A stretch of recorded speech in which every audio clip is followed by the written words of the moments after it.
All right, we good? I think we good. I don't have my glasses today. That's a big problem for me. I don't have this light on either. That's a bigger problem for me. I'm not streaming to TikTok, but I didn't post to TikTok, so that's okay. Is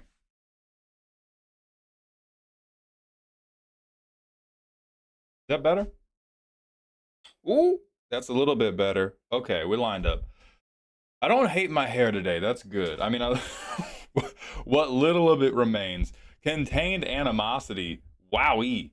Welcome to the stream, buddy. How you doing? Okay, okay, that's fine. Thank you, Animosity. I appreciate you. Let me pop out YouTube chat. Hello, Kaj. How you doing today? What is up, Jace's cat? I put this in the Go Live message. I'll be repeating it regularly, but tomorrow is going to be a deck roasting stream. So we have, I think, 4 up for sale on the Ko-Fi. I'll call that out, until they sell out. I don't know how long it'll take. Bilbo Baggins, thank you for the Prime sub. Welcome back to the Dog Home for the 6th month in a row. And Andy the Ninetails, thank you. Army Hitch, thank you. Thank you for the 13 months at tier. It was Prime. Army Hitch, appreciate the Bezos bucks. Andy the Ninetails, thank you for the 2 months at tier 1. Welcome back to the Dog Home. Keyboard, good to see you, my friend. How you been doing? What's the emergency? The emergency is your boy has a contracted ad read to do and no long form to put it on. That's the emergency. The emergency is I would like rent money, and I don't want to do. I thought about I could do some fucking like 10-minute. Oh my god, is it a bad thing that Jumpstart has so many cards video? But I didn't want to do a long form that was gonna suck just to get the ad read out, and so I'm gonna tomorrow's gonna be a caffeine day. I'm gonna take pain meds. I'm gonna have acupuncture right after. But we're gonna do the content that people want and people enjoy, so we can get it edited, so we can put a 40-second read about t-shirts on it, baby. Hell yeah. Cameron Grey Wolf, thank you for the 100-bit cheer. Welcome to the dog pile, my friend. What exactly is Jumpstart? So Jumpstart is a secondary product type meant for new players. So what Jumpstart is instead of opening like a pack that has 12, 15, however many cards in it. Jumpstart packs, I think, have 20 or something. And the way you play Jumpstart is you just grab 2 packs, you put everything in those 2 packs together. That is your deck. And the packs are structured around archetypes. So like your pack will be mono red artifacts, and then another pack will be blue flyers. And you will put those 2 together and you will have a blue-red deck of flyers and artifacts. And then you will play those. And it's a really easy way to teach people it's the best way to teach people Magic. You should always play Jumpstart with your friends. It's a pretty good time. It kind of captures the feelings of draft without being nearly as difficult as draft. Jumpstart has craziest mythics now because they want people to buy Jumpstart. Like, they want people to buy everything. And so now there has to be and they have to have they don't want you, because they want you to go Jumpstart Commander. They don't want you to go Jumpstart Standard Commander. And so if you start in Jumpstart, they don't want you to go, oh, these cards are fun, let me go play them in Commander, and then you get your shit kicked because you're playing with a normal uncommon. So they have to put stuff in Jumpstart that you can then use as your commander and not just get fucking hosed. And so now we have these insane motherfuckers in Jumpstart. It is genuinely fun. I would say, yeah, it's underrated. It is underrated, but it's underrated just because we already have too much to buy, right? Like, it's not underrated because people think it's bad. It's underrated because people are already rating play boxes and collector boxes so high. Alexios, GF is asleep, but thank you for the hug time redeem.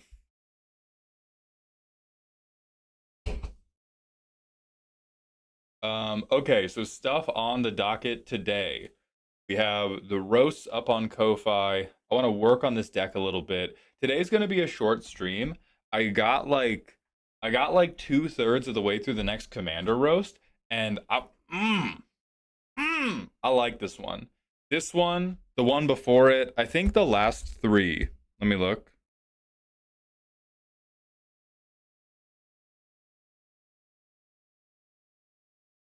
Honestly, the last 4. Last 4 commander decks, I've been doing that when I finish coming up with the jokes, because I'm like, this is good. I love this. Their views aren't doing better, but I love them more, which is positive. Aegis, thank you for the 200-bit cheer. Hi, boss. Why are we looking at pictures of Spider-Man? Are you interested in putting on the mask so people don't question your hairline? Fuck. Hey, I love you. I need you to stop. I love you. I need you. I need you to cease. Why is the chat box not up? What's going on? Hold on. No, no, no. You're good. Okay, it's coming up. We just have the weird little green box. I'm so sorry. Autumn Breeze, thank you for the 3 streams in a row. Welcome back to the dog park. That was a good one though. That was, I don't know if I'll call it your all-time best. Top 5, maybe top 3. I like that one. That was strong. What is the emergency? I have an ad read to do. I have to come up with the ad tonight and film it tonight. Golem, thank you for the Twitch follow. Welcome to the doghouse, my friend. Okay, if everyone could stop reacting to Aces Dunk, if everyone could like, hey, we gave them, hey, they had their moment, all right? Hey, hey. Jace's cat, thank you for the 15 streams in a row. Welcome back to the dog park. Joe Salsa, thank you for the prime sub for half a year. Welcome back to the dog home. And something like Obito, thank you for the prime sub. I appreciate those Bezos bucks very much. So is this Spider-Man deck yours? Yes, it is a hopefully going to be a budget list. I'm going to look at whatever is making it cost $200 and we might swap those around. Like, oh, Niv Mizzet Perrin is one. Sable Wave, thank you for subscribing at tier 1 for 6 months in advance. That generosity is incredible and it's gotten us to a hype train. I appreciate you very much. And Leo's Ashen Blade, thank you for the prime sub. I appreciate those Bezos bucks. And Silver Gravity, thank you for the 105 streams in a row. Welcome back to the dog park. Girthy Poro, you'll be shaming me, but I do have the little shark payoff. Oh, I think this is also including nothing in my sideboard is that pricey. What costs $1 million? Seize the Day costs $1 million. Can I? What? What? Is there?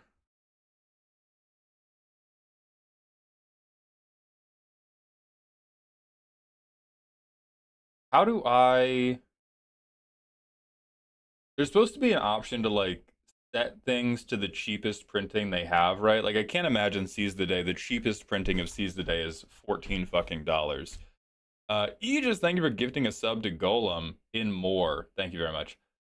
Updated cheapest, thank you. Wow, the cheapest printing of Seize the Day is still $5. That's fucked. Ava Lysa, thank you for the prime sub. Welcome to the dog home. I appreciate those Bezos bucks.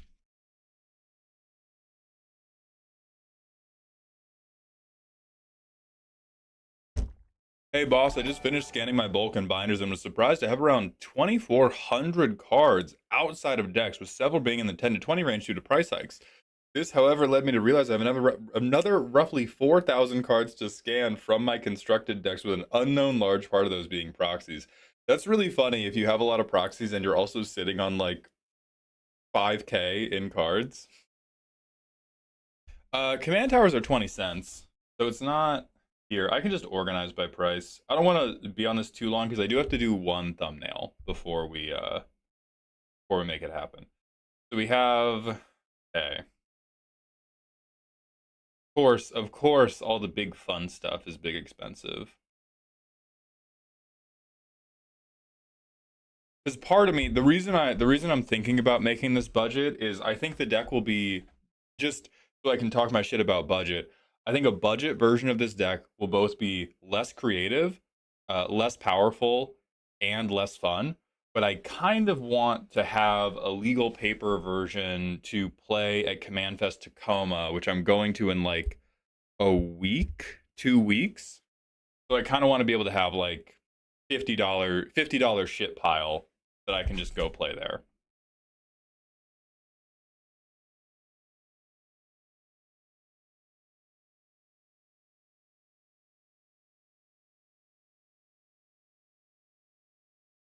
What's up, Chuck Baca?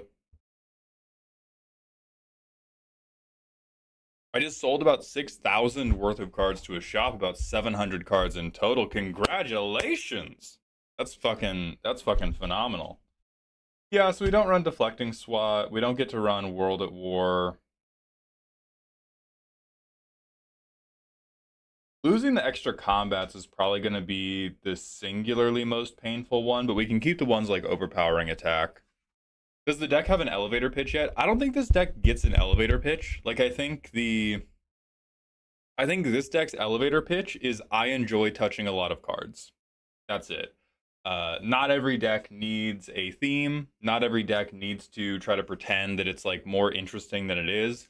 And so this deck probably won't do that and will probably just be like, I like what he does. I'm swinging him now.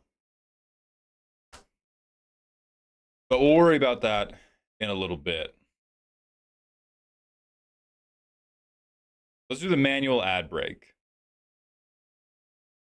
Joe Salsa, thank you for the 100-bit cheer. I wanted to share my first real Magic experience. I was gifted Cons of Tarkir bulk and made a 5-color morph deck with 15 basics and no fixing. My cousin, trying to discourage me from playing, played Lantern Control against me. Now I'm a Grixis player who laughs when children cry. Holy fuck, we got Syndrome in the chat. We got Syndrome and Bon Voyage as a goddamn brother-brother duo.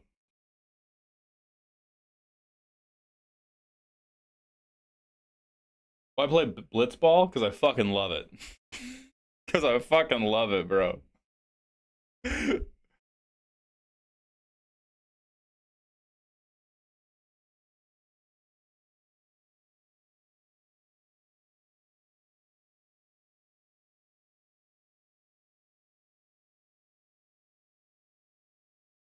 These are all cheap.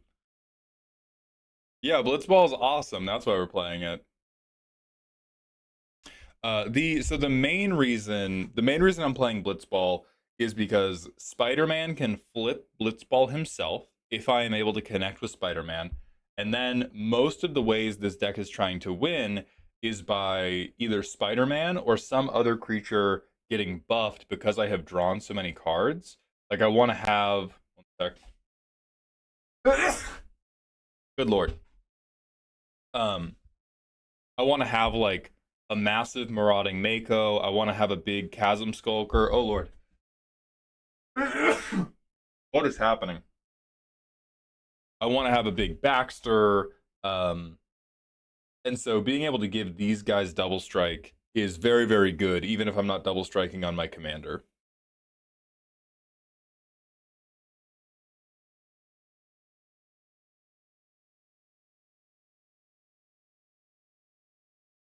Thank you, Obito. I don't think I have allergies. I don't have any allergies that I know of.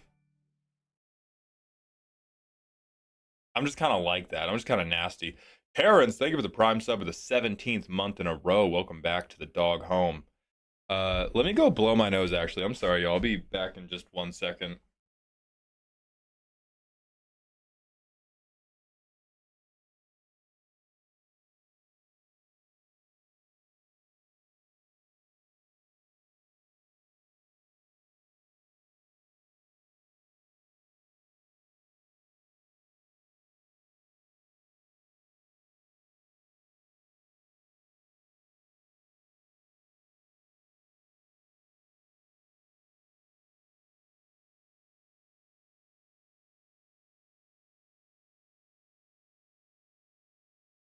Okay, we are back. Aegis, thank you for gifting another sub to Keyboard. Welcome back to dog heaven. Appreciate you. Okay, so before we get into the actual work for today, I do want to talk about something that has just been stuck in my craw for the last like 16 hours. I realized all the years of therapy I did, I haven't gotten any better. I had like the stark realization last night because I've been going to acupuncture a lot to try to help with my like I have just terrible chronic pain, and they're a lot more philosophical is the polite way to say it about the approach to pain and like systemic pain. And they were like, yeah, you're like your pelvis and your hips and your core are just so locked up all the time. They've been doing stuff to help unlock it, and every time they do it, I've been feeling emotions more vividly, which is cool. And I also realized all the progress I made in anger management, fake. I have been like the angriest I have ever been in the last decade over the last like 3 days as the pain has begun to recede. And it's about dumb shit like League of Legends.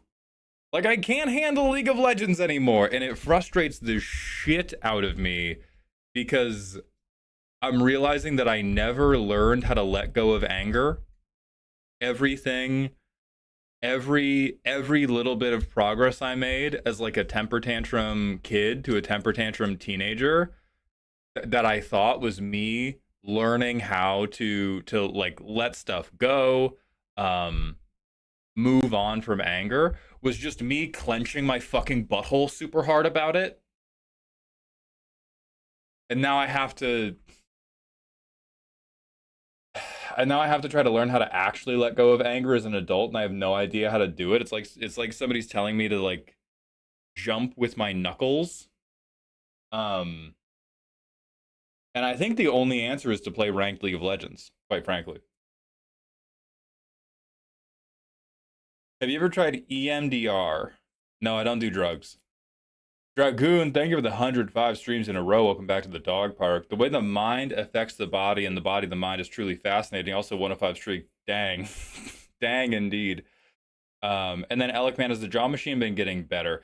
It has been improving. It's still not great. Like we're still doing short streams. But we are on the path to better. It's eye movement therapy, EMDR. That's insane. Yeah, 360. Thank you so much for plugging the new Malltown tokens. I'm looking around my room to see if I have any. Uh I don't know if cool stuff will have these online, but if you do use my code at coolstuffinc at coolstuffinc.com, you will get 5% off and you will get a Carnstruck token that has my face on it that is like foil Doctor Doom. I love rowing. My 2K is 723 right now. Any tips to decrease my time? Height, weight, gender, how long have you been rowing? But yes, I can 100% help you.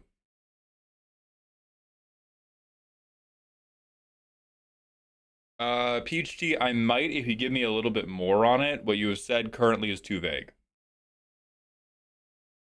Playing League sounds like a good way to re-clench everything in anger. I mean, the thing is, I'm not clenching, but it was like I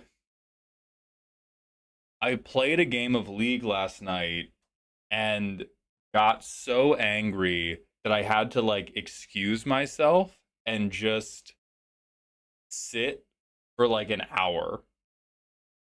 And I couldn't talk to my friends or hang out with my friends or do anything I enjoyed. And for just like an hour, I was so angry I wanted to throw up. Like that's what I'm talking about. Because that was the anger I was dealing with when I was like a kid and a teenager. And I thought that I had gotten to a point where I had learned how to let that stuff move through. And so I wasn't re-clenching in anger, but it was just like it took so long. It took so long for me to feel not in that hyper activated state, and then I slept like shit.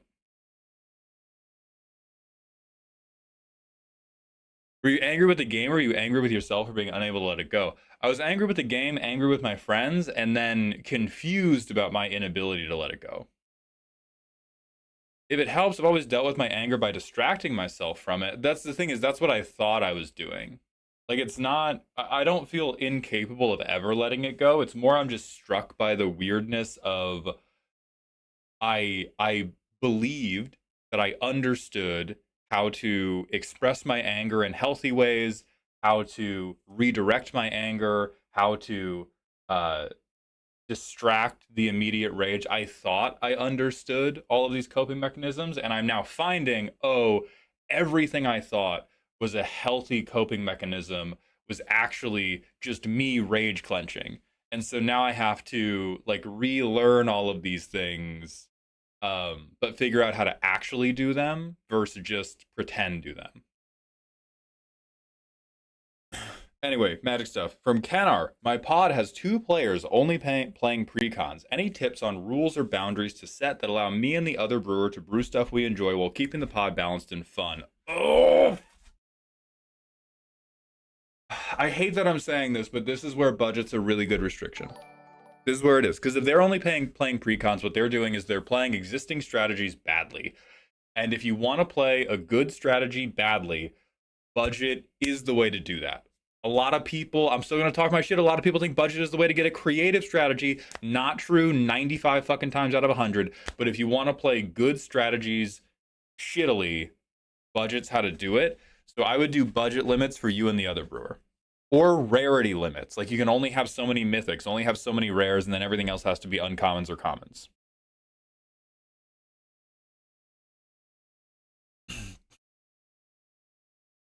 One two KO, thank you for sharing that. I do appreciate that. And then the ball panda sounded off. Male, 20 years old, 180, so just shy of 6 foot, 181 pounds. Okay, how long have you been rowing for? Do you row on the water or do you only use a rowing machine?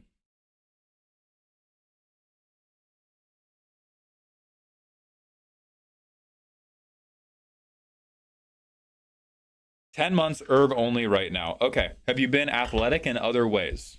Like, do you, uh, let me frame this a different way. Are you a fit person who can't translate that to the erg, or are you an unfit person trying to become fit? Because it's, different approach for each of those. Badminton, 12 years. Okay.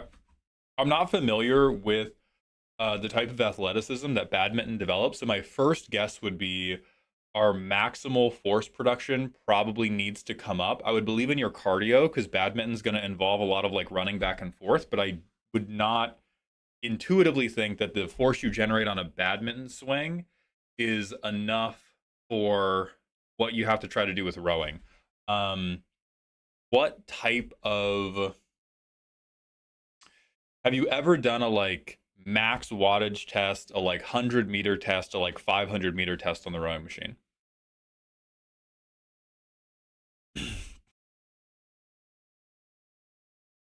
Bandita, Bandita, that's awesome to hear. No, how do you do that? Great. Okay, I think this will be very, very helpful for you. So, when I say max watts, I genuinely just mean you like do 5 strokes and yank as hard as you can and see the fastest split you can get. Um, Stuff that would probably help you is shorter, sharper efforts. If you have a really developed cardio base, what you probably don't have developed is a higher gear. And so my number one workouts for you would be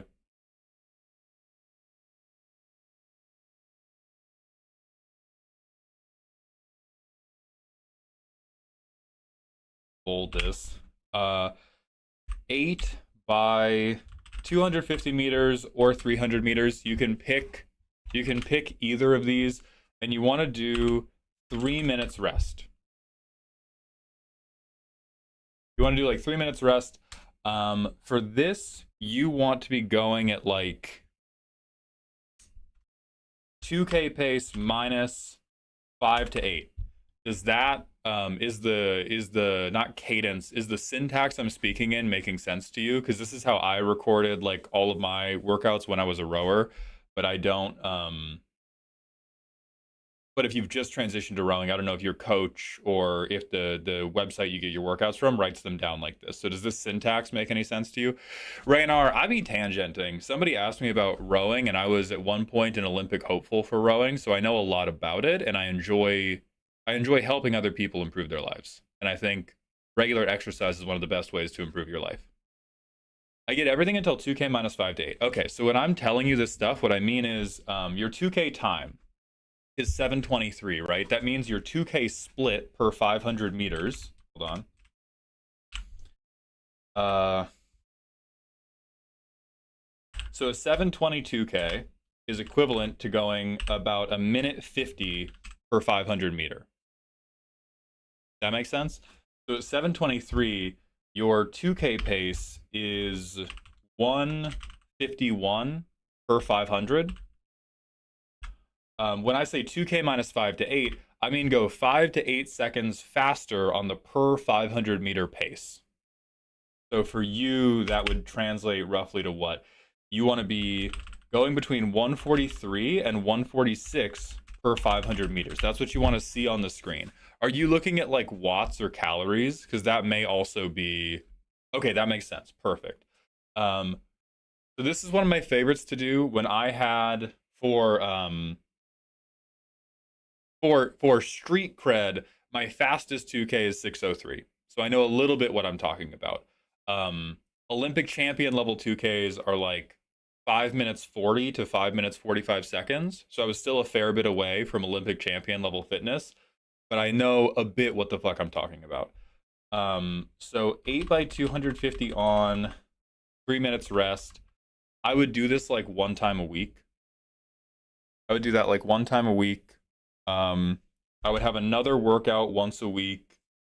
Should I feel it in my back or my shoulders? So all of your movement should be originating from your core. The thing a lot of rowers like to do, because all the force is being generated through your extremities, being generated through your feet, you're being yanked through your hands.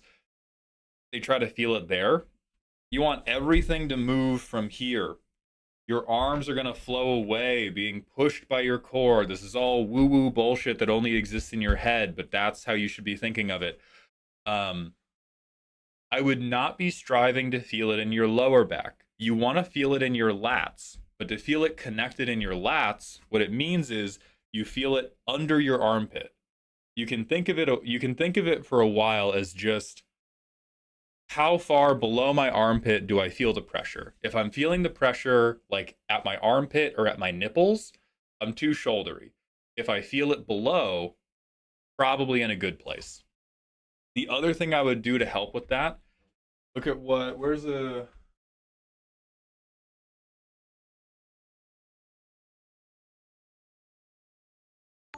Donnie Spaghetti, thank you for gifting a tier 1 sub. Welcome to Dog Heaven.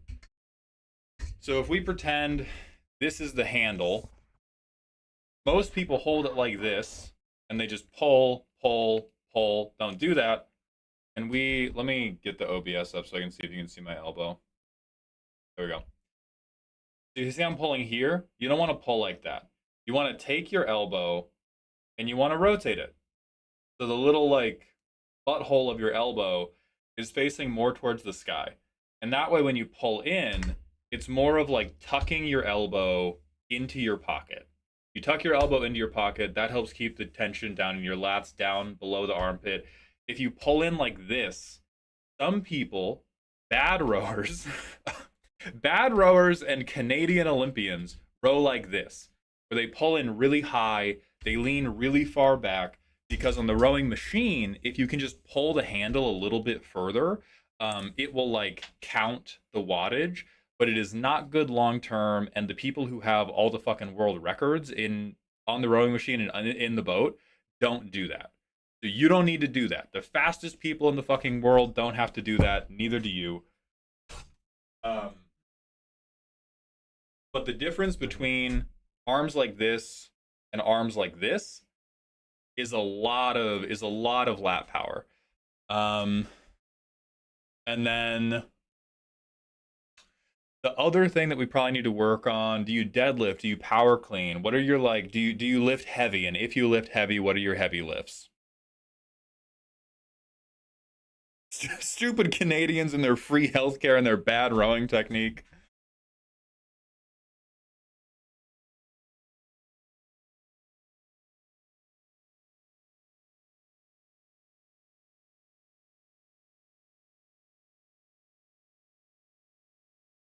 What's a non-binary person's favorite car? They don't really care. Whatever gets them slash there. I like that. I like that. Because if you don't lift heavily, that's another thing that's probably holding you back. I spent a really long time being like, I had a really developed cardio base, but I was not strong. No weights right now. 285 deadlift for 3, 185 bench for 5, but I don't do a lot of weightlifting. Okay. Uh, Your bench doesn't matter as much. 285 for three. I would say 285 for three on deadlift can probably get you to like 630, maybe even 620. So that is unlikely to be the bottleneck. Um, Good on you for that deadlifting.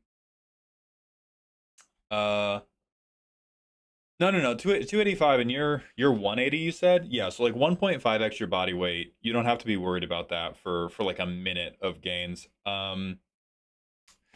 What other workouts do we want you to do? While I recreationally row, but always appreciate your insight on technique. It's helped me out in speed. I no longer lift heavy. Anything you'd recommend to replace? Fast and dynamic. You don't need to lift heavy if you can jump really powerfully. If you can sprint quickly. If you have the setup to like do the sprinting, carrying a thing behind you, that's really good. Uh but like if you can't lift a heavyweight slowly, lift a lightweight really fast. So like if you do single leg jumps, double leg broad jumps, anything explosive. You don't have to have a big squat max, you don't have to have a crazy deadlift max, but you must be able to produce extreme explosive force when you have to. Um she showers with Pantene, but I got a watermelon to keep me clean. What the fuck?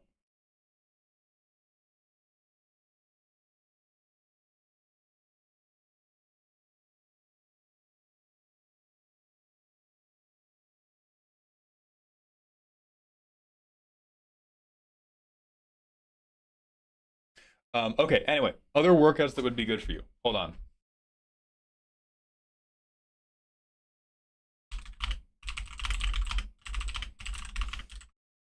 Just so people who pop into the stream know what we're talking about. So we need to do stuff faster than your 2K.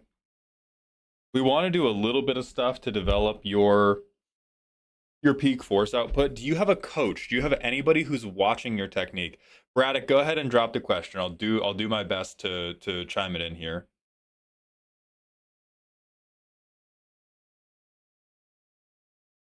Colos, thank you for the 125 streams in a row. Welcome back to the dog park. I appreciate you being here. Bonsai Buddy, thank you for the 4 months at tier 1. Welcome back to the dog home. Okay. I don't know if I want to recommend 10 stroke maxes to you again. No, I do not have a coach, but when I go back to school, I'll try to join the team, so I will then. Okay, so I would.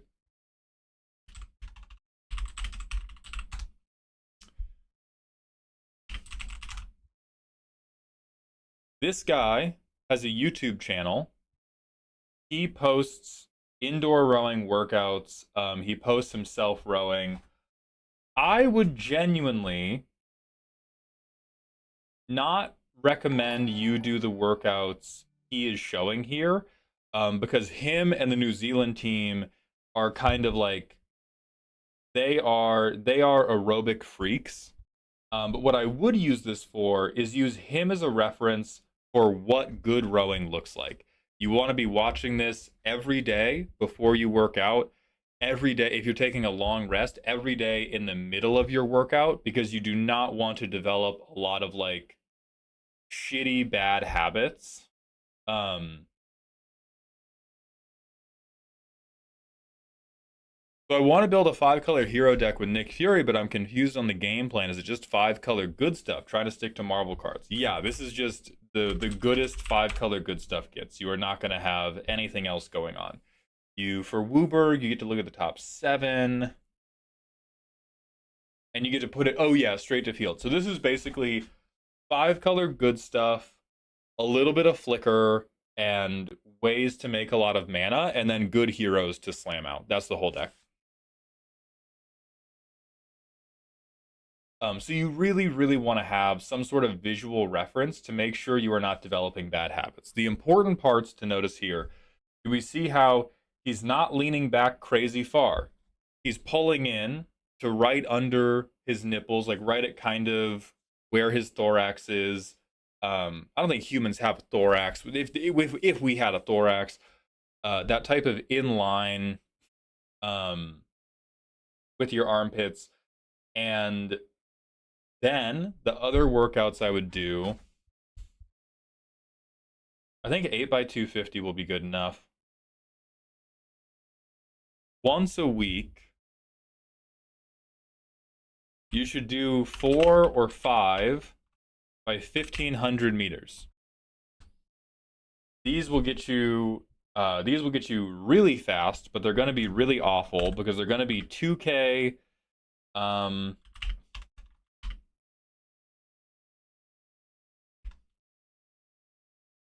because they're going to be 2K plus 3 to 5. So for you is going to be 154 to 156. The most important rule, you cannot get slower over time. Like anytime you do workouts that are multiple 1500-meter pieces laid next to each other, speed up from piece 1 to piece 2. Yeah, 5 minutes rest. You have to speed up between piece 1 and piece 2, speed up between piece 3 and piece 4. When I was having my most successful time doing these, I was trying to start, like my first one would be 2K plus 5. My last one would be like 2K plus 1, 2K plus 2.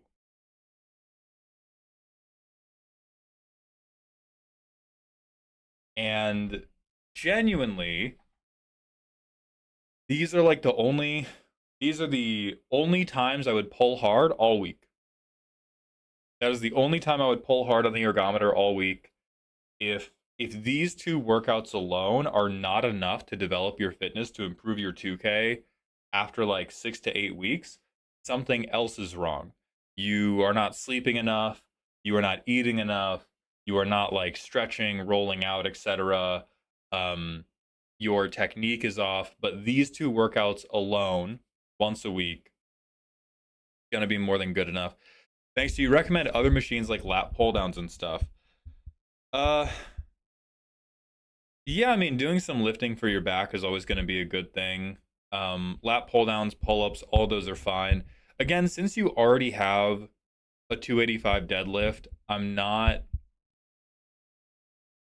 don't think you have a bottleneck there. I think stuff like lat pull downs, really getting after it in the gym, that's going to become really important when you get to once you get to 630. 630 is about the cutoff where like 630 is about where I rate every adult male in the world can get to on the rowing machine. And it is after 630 that you have to really begin like locking in what you do. That seems so far like 2 years away. Uh you could do it in like 6 months, genuinely. Especially if you've been rowing for less than a year. Um Yeah, like I went from like as a high schooler, I went from 658 to 634 in one season. Like you got it. Just don't overcomplicate it. And on all your other days, so on all your days that are not this, like you should still exercise outside of these two things. These are just the only two times you should like pull really hard. Um, you should be doing like 4 by 15 minutes or 4 by 20 minutes. You should be doing steady state. I would do heart rate monitored steady state, and I would be going at like 135 to 145 BPM. This is where I diverge from like the most of the known rowing world, and it is because most of the known rowing world will tell you, okay, do an hour, do 80 minutes of steady state, and just like push as hard as you can at a low stroke rate. Oh, and I should specify an 18 to 20 SPM. Or they'll give you like a split target. They'll be like, you should be this close to your 2K, you should be this close to your 6K when you do steady state. I did not make a lot of progress when I trained like that, and I made an immense amount of progress when I turned my steady state into easy heart rate training, and then I had two maybe three really difficult workouts that had very clear targets, and then my progress like exploded. Like low zone 3, probably like there are so many different zone schemas. So how many zones do you have? Lowest zone. Like lowest zone that is still working. You should be able to talk the whole time.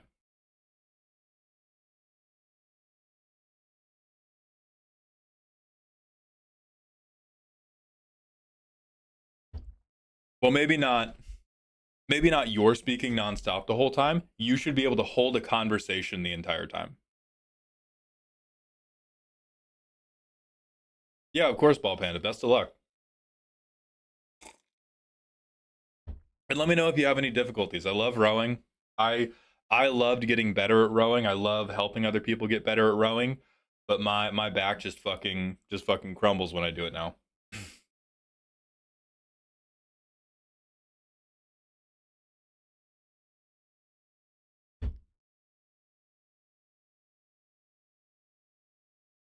Also, what stroke rate do you do your tests at?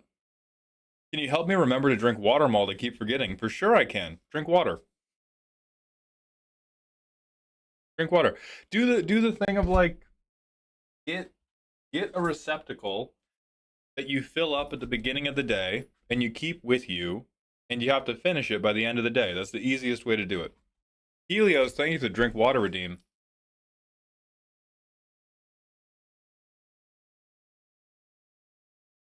Me with my potions. Yo, what the hell is that? We got it at Ren Fair, bro. What you talking about, Hive? What you know about Ren Fair?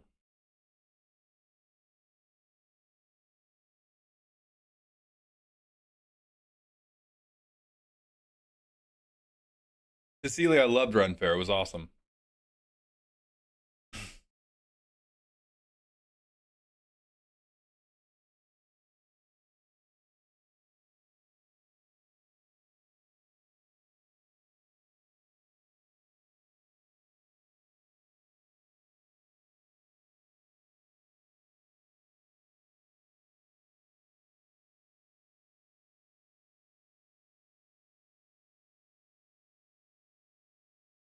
I think near 26 to 28 SPM. Unsure though. Okay, so those are rookie numbers. You're gonna want to pump those numbers up. You want to be at like 32 to 34 SPM. So the number one way you're gonna practice that is practice that in the 8 by 250 meters to 300 meters pieces. Like for the 250 meter pieces, never be below 32 strokes a minute. For the 1500 meters ones, you can start at 26, but like if you start at 26, try to finish at 28, and try to start the last one at like do 1,000 meters at 28 and do the last 500 at 30 or above. Like nobody in the world is doing high level rowing below 34 strokes a minute. And you can still do power development work below 34 strokes a minute, but nobody's racing at a low rate. And so you got to learn how to get to a high rate, and you could probably drop like 10 to 15 seconds immediately just by being comfortable at a higher rate of striking.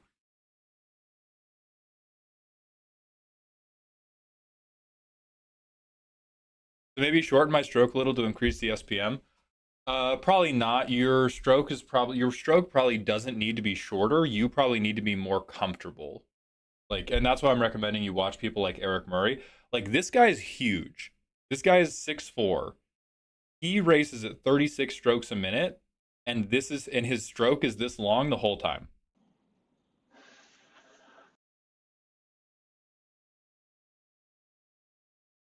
Like, you see how he's getting like his handle to the machine, and he is not going at his 2K pace right now.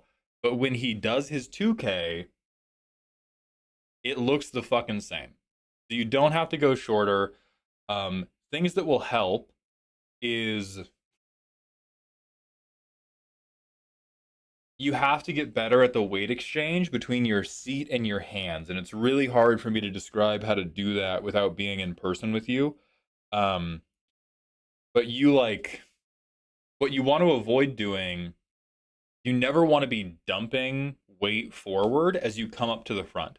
So a lot of people, they come up to the front, their knees get here, and they go, ugh, because they've thrown their weight forward and they're not in control of it. What he's doing really well is he is pulling himself up to the front. Kind of think of it like before you do a deadlift. Like before you do a deadlift, you don't throw yourself to the floor and then try to pick yourself up. You pull yourself into a position and then go up. It's like that. And so it's learning how to pull into your catch position and take the stroke really, really fast over and over and over. And that means you sacrifice a little length, but I doubt you need to sacrifice any length. I think you need to gain comfort. Gorilla, I did not see that. I have not been watching professional rowing for a while now because it just makes me mad because I can't do it.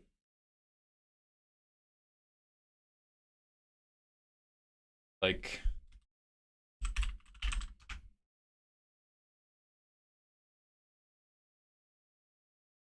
yeah, here's a great example.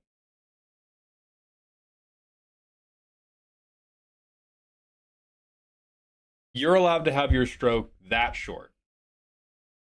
But you see how his handle's almost getting all the way up to the machine. His partner, his handle's getting even further. They're still laying back a decent amount. They're just not laying back crazy style, but they're just very, very smooth. And they're not throwing themselves up to the front of the machine. And they're going right now at like 34 to 36 strokes a minute and are going like near world record pace.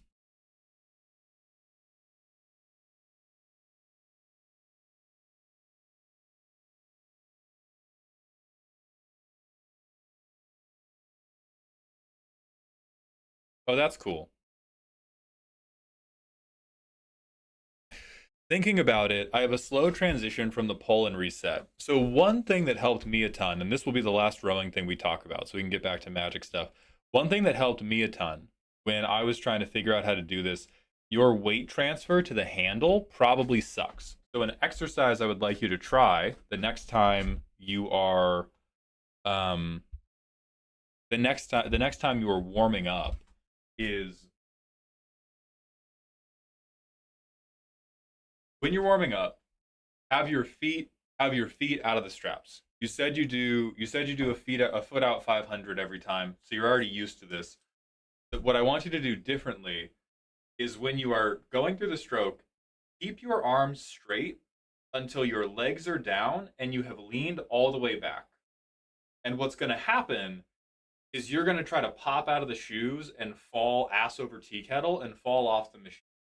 And what this is going to teach you is you are going to keep your feet stuck to the footboard by the arm pole.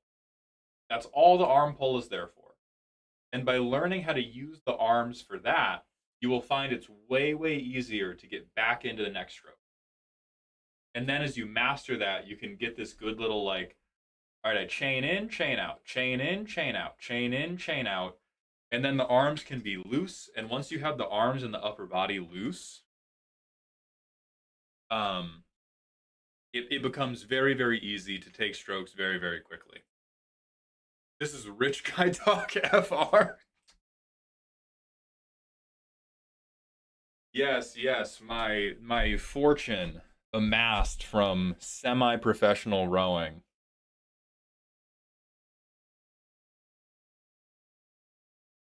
All that as rowing coach arc. I mean, I coached a lot of individual athletes. I never held a position as a rowing coach, but when I was experiencing my moments of success in rowing, younger athletes would ask me for help and I would help them. So I've helped a lot of people with individual training plans and have had success with it, which is why I have a fair degree of relatively unearned confidence about it.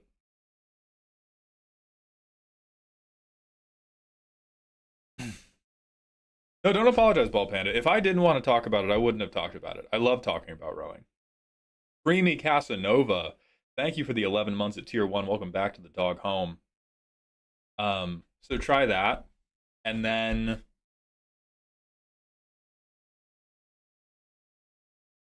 because another thing you may want to look up on YouTube is the Australians.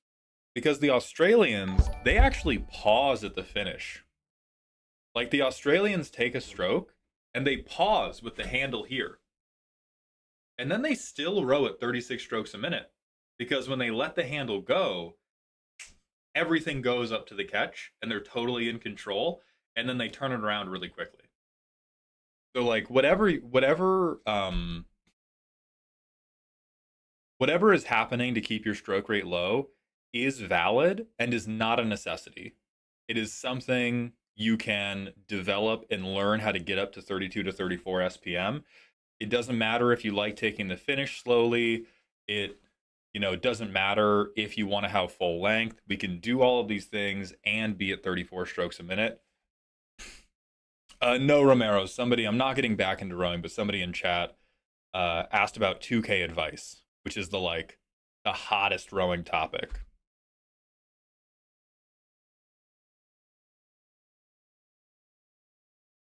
Creamy Casanova, thank you for the 60 streams in a row. Welcome back to the dog park. Now we're all being a bunch of children talking about finishing and stroking and all right. God damn it. God damn it.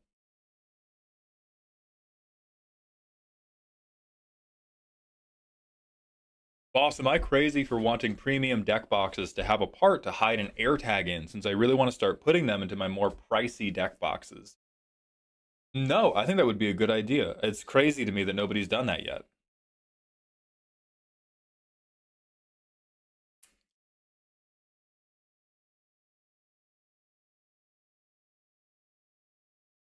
Yeah, somebody should do that. They would make like at least $15.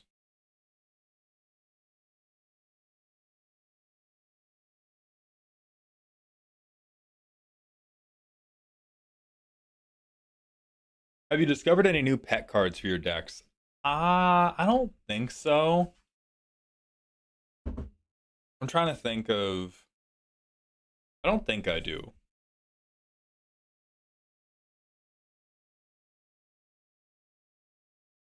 It's so funny that Nick Fury is CEDH playable even with zero text on it. Oh yeah, what just because it's a 1 mana 5 like 1 mana all colors infinite mana dump? Is that the whole thing?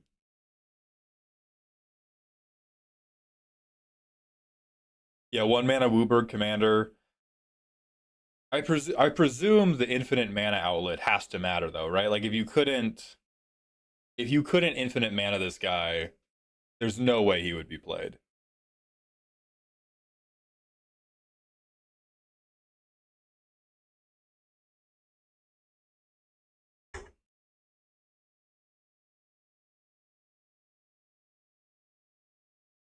It's because he turns on stuff like deflecting swat turn one. I understand that's good, even without really. I don't want to call you a liar, but I don't believe you, and you're lying. There's no way. There's no way just turn one I have deflecting swat is enough. That's crazy. Well, power up is only once, right? Not really, because you would just play like I've seen. Who's it? Lathiel. Like I saw that somebody play this in their Sisay deck already. Power up is an infinite mana. You have to be able to flicker him, but I refuse to believe there's not a way to flicker him.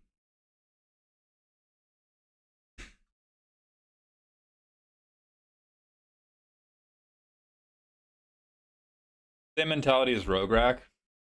That's true. I guess that puts it into better perspective.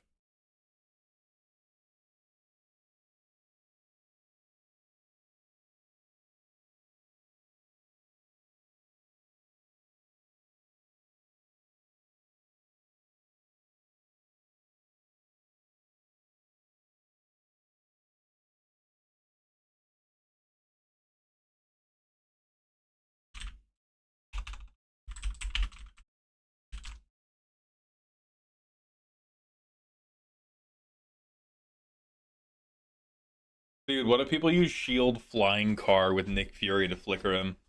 I don't think you're playing a lot of flicker and Nick Fury, TBH. That's fair.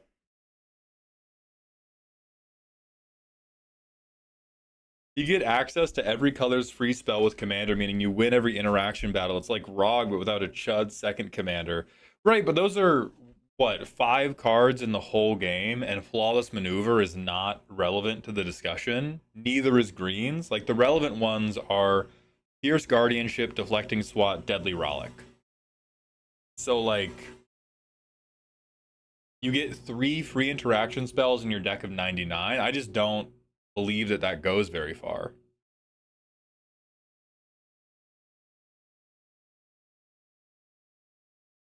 You hear League is adding last hit indicator to ranked, Maul. That's insane, bro. Fuck that.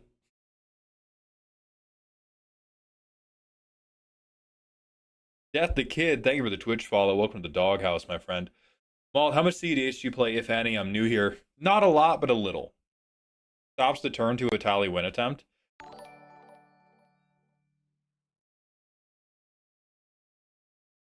It, if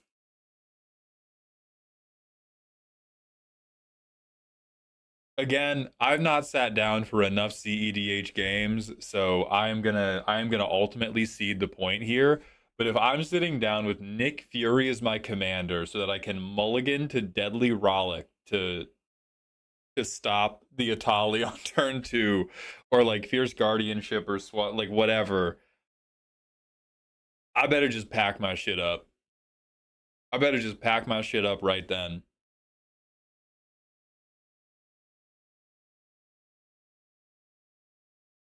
Does watching play to win count as playing CEDH? Yes.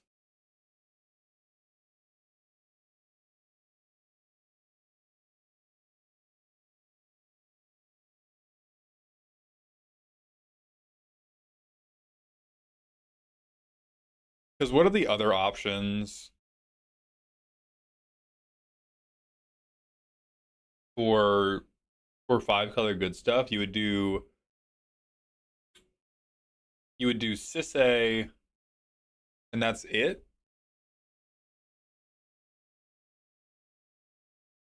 Yeah, is that the only 5 color? Penrith, yeah, but he's really expensive. I was trying to think of what are the other. It's Rogsai plus the 4 missing good white cards. Okay, I believe in that. Chat, for CEDH, can every deck basically win turn 2? No.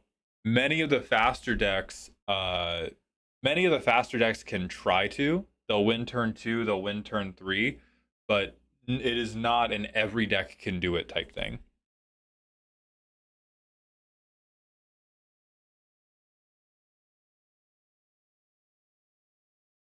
What are your thoughts on a Nero Wild Mage group hug deck with a spattering of random board wipes or game altering cards like Worldfire or Warp World? I think that is one of the worst ideas I have ever heard in my life, with love in my heart. The thing about group hug that everybody tends to not get, they think group hug is like just pure insanity, wacky shit is happening.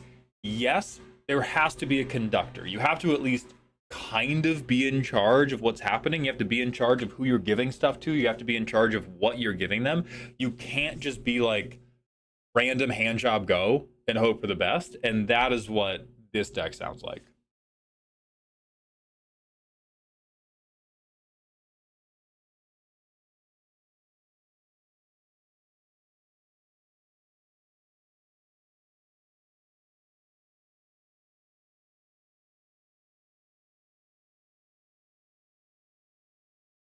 Group hug is like being an arms dealer. You have to do it carefully. Yeah, you have to do it very carefully. And you have to do it like you have to be doing it in a way such that you can benefit more, right? Like I was just talking on the podcast about this last week, where if you are doing a group hug deck that is giving everybody a lot of cards, you have to get a bigger benefit for drawing more of your deck than other people. If you're doing a group hug deck that gives everybody a lot of mana, you need to have better things to spend a shitload of mana on. If it's like you're giving everybody +1/+1 counters on all their creatures, you have to have a reason that in a world where everybody gets 10 plus one counters, yours matter more. And if you do Mira, who has a hard time controlling what she's going to get, and you put in stuff like Warp World, it just gets so far afield of you being able to break parity that it then becomes like we're in a game of Mario Party that might not end.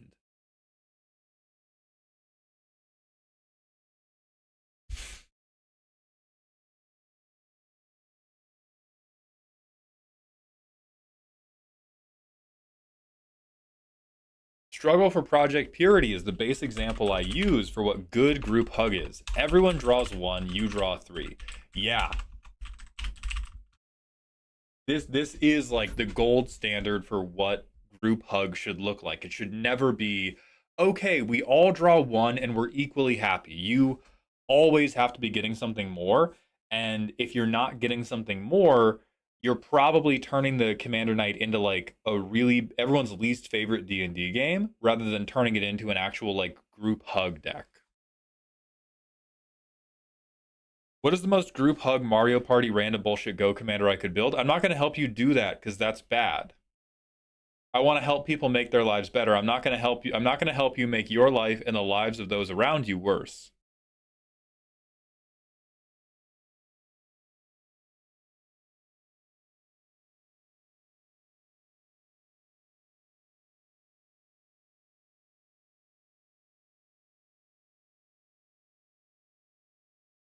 Hey, Mauled, when is the Tolsmere Wolfblood video? Been asking for a year. I'm not exactly sure, brother, but hopefully soon. I am getting back into the rhythm of doing Commander Roast often because I am giving less of a shit. It has been bothering me for a really long time that I have not been able to reach the next level of performance with my Commander Roasts. And through acupuncture, a little bit of Tai Chi, and feeling myself very hard, I am beginning to give less of a fuck about that, and I am becoming more willing to just publish stuff that makes me go, ugh. And I think I have another one today. It's not Tolsmere Wolfblood today. I'm sorry about that. Hey, Malt, how are you doing? Deck reviews roast on this stream. Not on this stream, Goose McKenzie. Did we? Do I have to pump these even more, or did they sell out?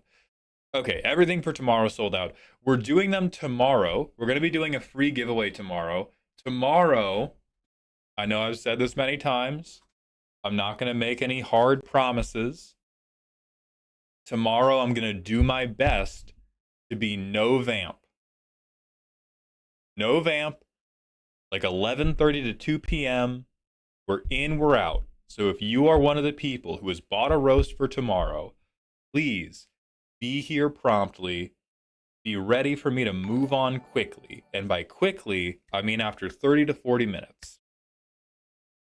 Bud, thank you for the follow. Welcome to the doghouse. Do you have any ideas on how to make stacks fun to play against? Asking for a friend. That is really difficult because stacks is in such a terrible place in Magic right now. Like the problem, because my normal answer would be, oh, have them really juice their deck. Give them something that is worth applying stacks to. But the problem is like stacks sucks balls, even in CEDH, because now everything proactive is just way better than stacks. And so stacks is just like a half-hearted full Nelson most of the time. Like right now, I genuinely don't think you can do it.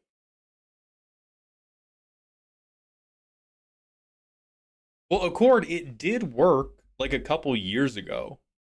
We're only like stacks working and being acceptable was fine like 5 years ago. But the last 3 to 5 years of power creep has really cemented like don't fucking play stacks. Because everybody is able to do shit so quickly that you lay down one stacks piece and it's like you stopped one person, the other two people are still going off like a fucking rocket ship, and you've just guaranteed that they win instead. Bob Logic, thank you for the 7 months at tier one. Welcome back to the dog home.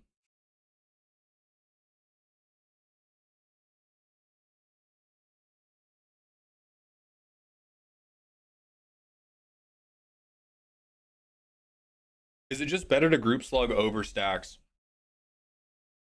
If we're speaking in absolutes, yes. What I would be saying is because of what power creep has done over the last like couple years, nobody should be building stacks decks anymore. You should be building decks with stacks pieces.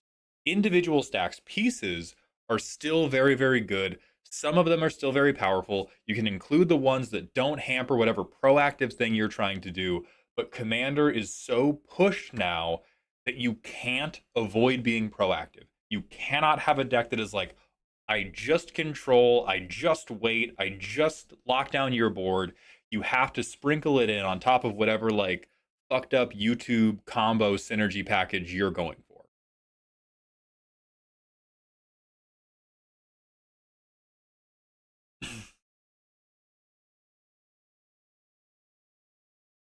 So it's like if your deck um if your deck doesn't draw a lot of cards or gets its card advantage by a method that is not drawing, you should probably run Spirit of the Labyrinth. But I would not be trying to make it a stacks deck. I would be trying to figure out like, does this 2 mana creature fit into whatever proactive thing I'm trying to do? Uh, and does it not hurt me? It'll probably hurt my opponents because they're probably going to be trying to draw a lot of cards at some point. But if I'm never trying to draw cards, like if I'm doing like I'm playing Winota would be the most powerful example, or I'm playing anything that goes like maybe I draw one extra card on my opponent's turns, but I'm never trying to draw a ton of cards on my turn. Maybe maybe I'm playing an Azorius control deck, and instead of card draw engines, I run a ton of stuff that's like impulse that just puts stuff into my hand. You know, like I'm running an Orzov deck, and I play Dark Confidant, which is not drawing a card. And then you, as Cairo is saying, you pick whatever stacks piece bodies the archetypes that are good into you. So if you're playing a deck that's very weak into aristocrats, do Rest in Peace.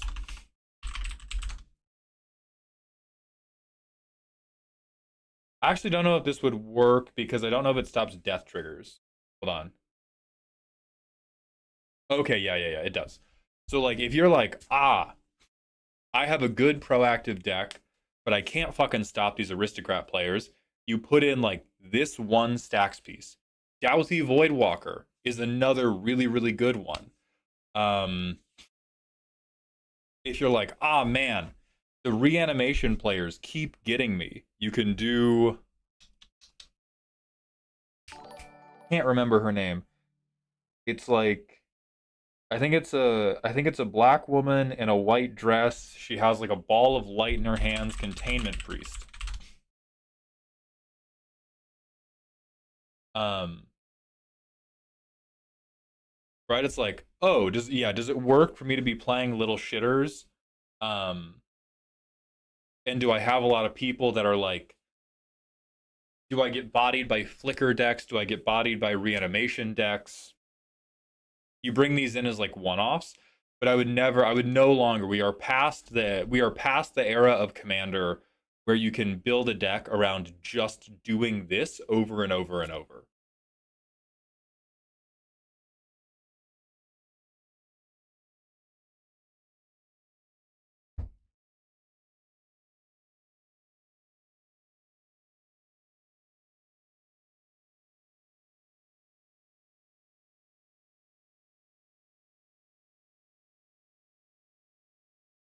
Spidey's not finished. We've just been vamping a lot.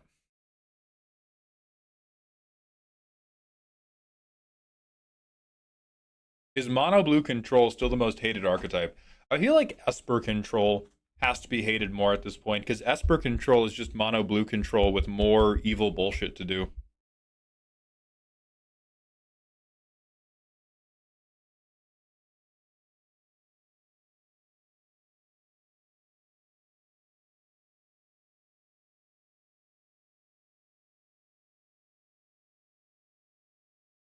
Foe, thank you for the Twitch follow. Welcome to the doghouse.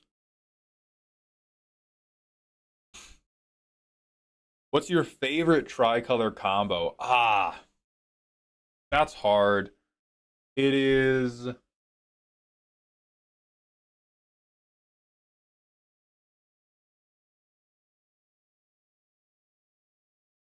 It's probably Jund because of the bracket I like to play in. It would be Grixis, but Grixis is like Grixis doesn't get to do any of its cool stuff until bracket 4, which is really fucking bad. Somebody in my Discord was talking the other day about like, oh man, why does every Grixis player act like they're like we have Dragon Hitler as our mascot, but every Grixis player's deck just looks like Saturday morning cartoon villainy. And it's because Grixis players aren't allowed to do their shit in bracket 3 and below. Because the Grixis player thing is like, I'm playing an evil control deck and I'm killing you with my mind. I'm comboing out super fast, or I'm making you discard everything you own, and then I'm counterspelling the only thing you didn't discard. And those are like the top 3 most hated strategies below bracket 4. So we're just not allowed. We're just not allowed to cook. We're just not allowed to cook. So below bracket 4, I'm a Jun boy. Bracket 4 and above, Grixis.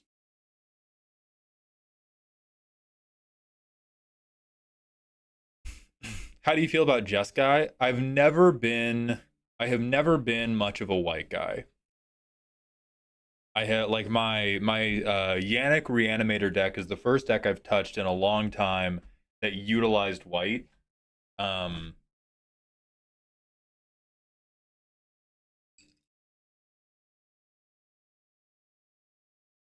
so no Boros. Yeah, I don't really play Boros. But Grixis has the clone spells and the card draw. Yeah, I do like blue. Grixis decks Carsonized to Kefka decks, which don't really gel in low brackets. Exactly. What about the Arthur deck? You guys paid me to do it, and I'm very happy and grateful you paid me to do it, but I was being paid to do it.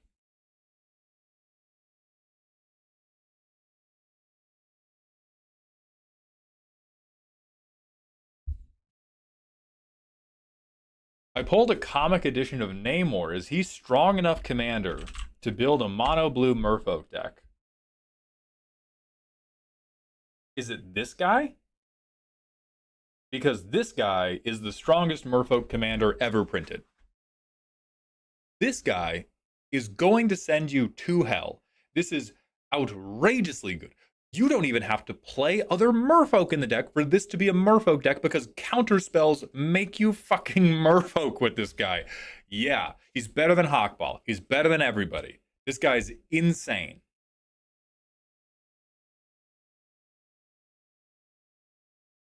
How about the blue white Namor? This guy fucking sucks. Not that one. Like,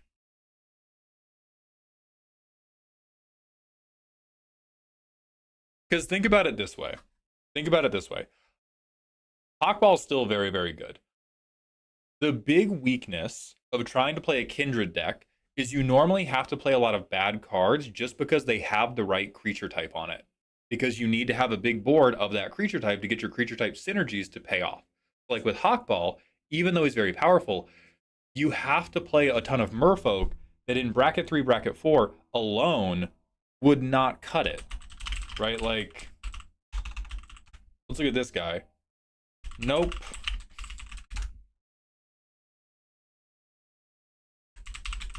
I'll find him. Like this guy, a 4 mana 2/3 who does nothing by himself but gives you a payoff if you have built up an otherwise big board. That shit would not cut it in bracket 3, bracket 4, but it has to in Hawkball because it plays into the general advantage. With Namor, he can make every merfolk for you. Everything else in this deck can just be a very good mono blue card. It can just be the strongest mono blue shit ever. And every non creature spell you cast is now, I have a merfolk army.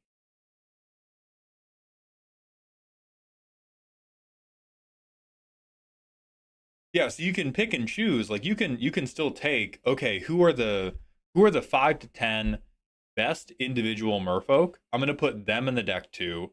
And then the rest of the deck is just like evil and strong control. King Mad Dog, I am not caught up, but I should be good to fulfill the 1 week turnaround time for everything. Let me manual ad break Twitch.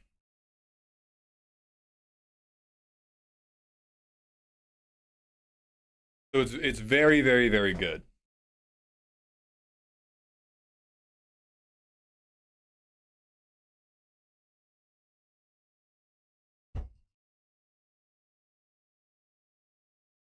Because like you can do Namor, and you can do Namor, and you can pair it with something like a luge.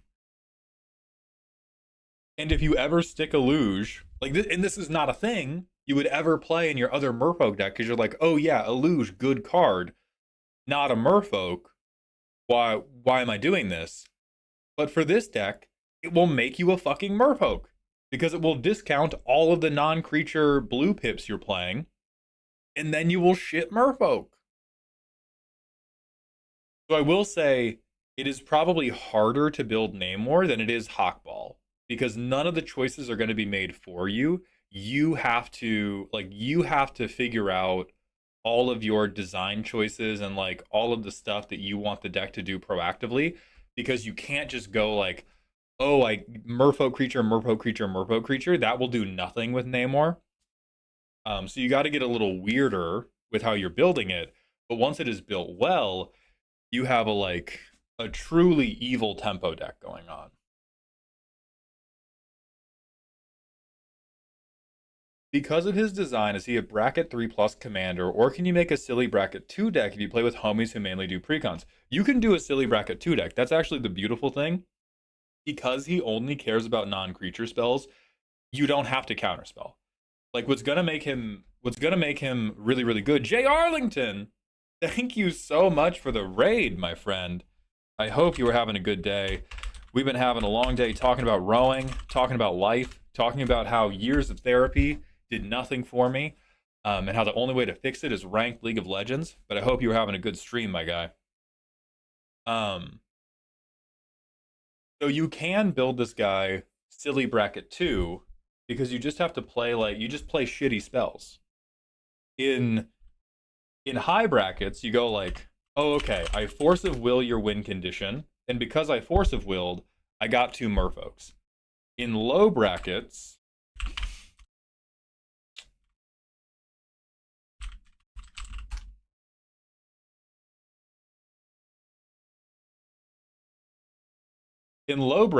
you cast fucking Mind's Desire. And you go like, hell yeah, 2 merfolk. What did I get off the top of my deck? Is it a non-creature spell? 2 more merfolk. Hell yeah. Like you can just do you need to be more selective, obviously, and you're trying to find stuff that has a really high pip cost. Um Don't play this in bracket 2. Do not play this in bracket 2. But hit somebody with the fucking amnesia.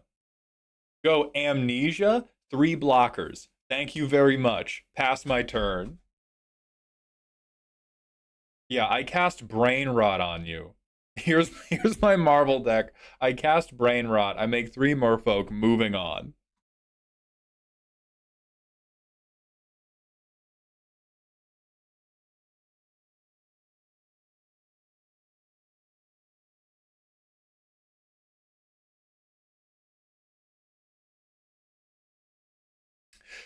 Memphis, either or, Aether Drift and Final Fantasy were both bangers.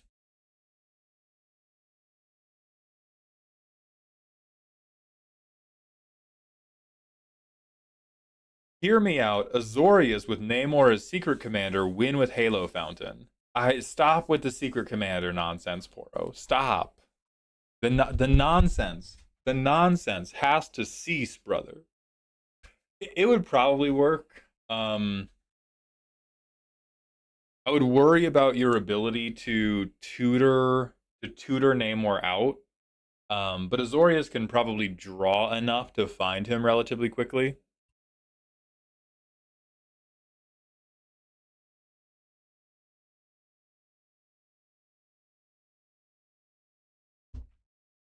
Loki, Lord of Misrule could fit pretty great. Let me look. Oh yeah. Oh my god. That's pretty fucking goofy. Yeah, like curve out one one non-creature draw spell makes you like 10 1/1s.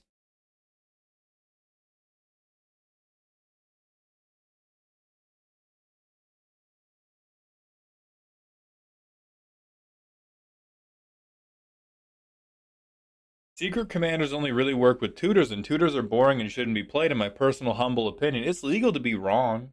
I think tutors are great. Nothing is more boring to me than when we reach a state of gridlock because nobody can do anything because they can't access the parts of their deck that would move the game forward.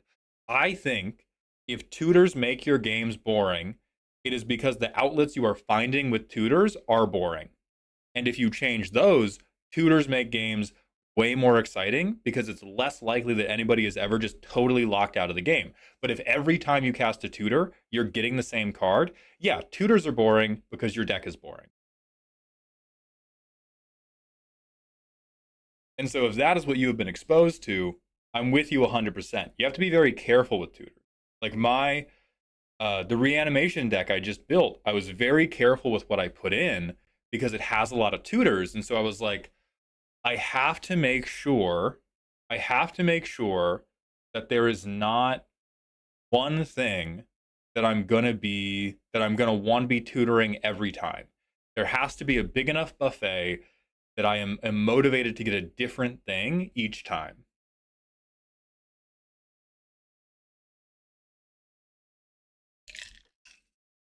Milk, thank you for the Twitch follow. Welcome to the doghouse, my friend.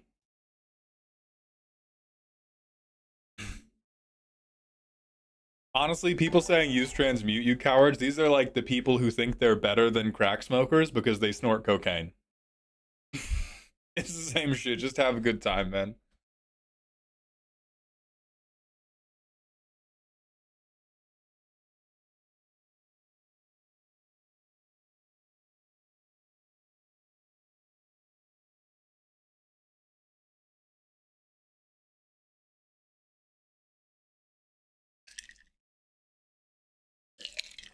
But what if I just really want a salt suit to let everyone play with my commander? So let me remove the judgment from my previous statement. I'm not going to try to convince you that that's boring. But if every game you are going, let me get my commander, let me get a salt suit and put it on my commander, that deck is one note. Many one note things bore me very quickly. There are very few notes in this game that are good enough that just holding that one note the whole time satisfies me personally. If it does satisfy you, maybe you love the brown note. Hell yeah, Ruhan Assault Suit. But if your tutor is going to get the same card every single time, I'm not going to guarantee it's boring. I guarantee you that deck is extremely one note. Thoughts on Hearthhold a World Seed as a bracket 4 commander, or is he more suited for bracket 3? He's more suited for bracket 3, but you can make bracket 4 work. He's definitely got the juice. You know, he's got the combo setups. Lands is a very, very powerful archetype.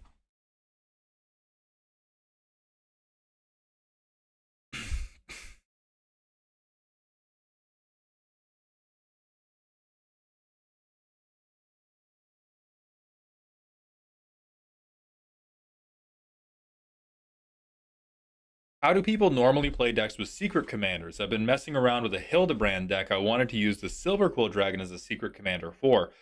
Step number one, have a lot of tutors or have a lot of deck access. So what I mean by that is you don't always have to play Vampiric Tutor. Sometimes you can just go, okay, I need Ripples of Undeath because Ripples of Undeath is going to show me 3 more cards every turn. You know, I'm going to play things like Stargaze that let me look through a lot of my deck really quickly. This one won't let you do it till you have a lot of mana, so it's only really good for green-black decks. Or if you're in like blue and you don't like tutors or you don't have tutors, you can do stuff like Drawn from Dreams The number one thing you have to do is have an avenue to work through your deck with extreme speed. Normally, that is tutors, that is any card that has transmute on it.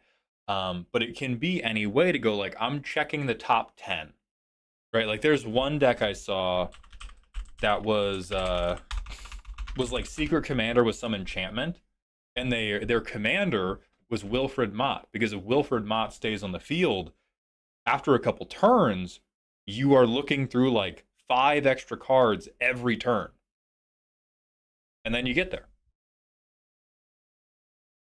But you have to be able to get through the deck really, really quickly. If you cannot just pick up massive chunks of the deck, um, you have no shot.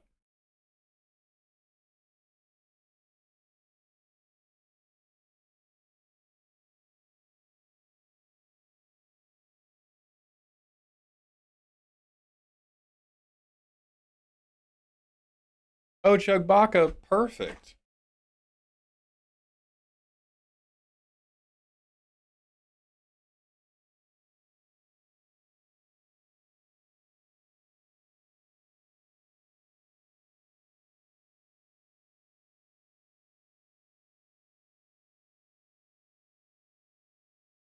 Hey, Maul, what do you think about the blue-black Connive Ultron? I think he is the best card for the Connive archetype.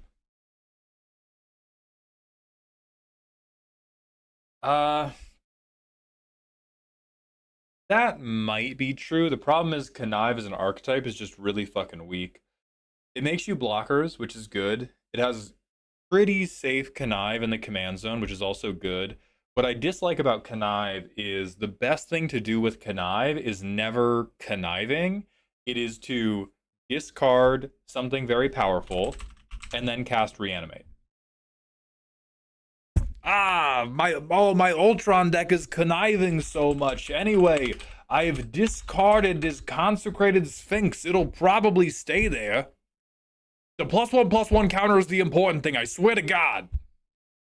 Like, that's the friction that I always feel whenever I have thought about building a connive deck, is doing the actual conniving is just a means to an end, and the end is usually I do some type of fucked up reanimator thing. And there are just so many different ways to do fucked up reanimator things. Oh no, I hate so much I had to give up this Jin-Gitaxias Core Augur. What will I do without my 10 mana bomb when I only have 3 lands? Surely I would never do something as villainous as casting Animate Dead. And that's the deck. Coupon of Death, thank you for the Prime sub. Welcome to the dog home for the 3rd month in a row. I appreciate those Bezos bucks. I'm working on an arch enemy style deck since my pod is too passive. Do you have any recommendations for the archetype? So by arch enemy, I need a little bit more clarity on that, because when you say your pod is too passive, there are 2 ways to deal with a passive pod. One, you can build a really quick, very aggressive deck, or 2, you can build a deck that always wins if everyone else is passive. A quick and aggressive deck is probably Boros. It's probably something like Lightning, whereas an inevitable deck is probably something in Bant, where you just go like, oh, you guys wanted to play hacky sack for 5 turns? Well, now I auto win every game.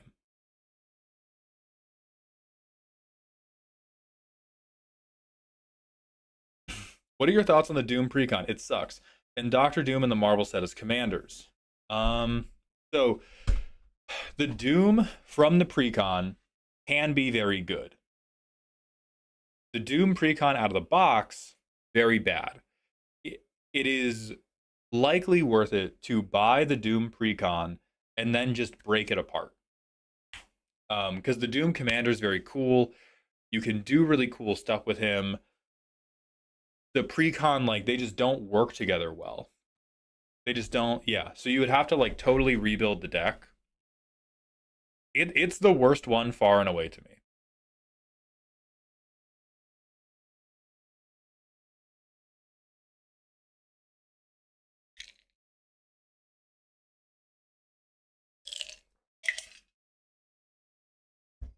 It's introducing more aggro. The deck is Alesha who smiles at death, but I don't want to just flail around.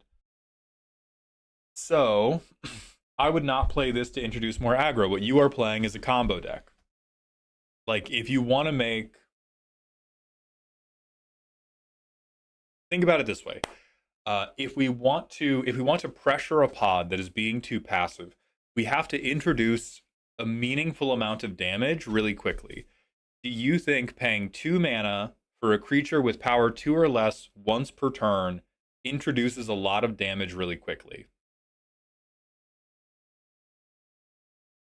I don't. So the only thing we can do with that is we can do a Master of Cruelties combo, which just probably makes everybody really angry at you, but it doesn't help you force damage down their throats.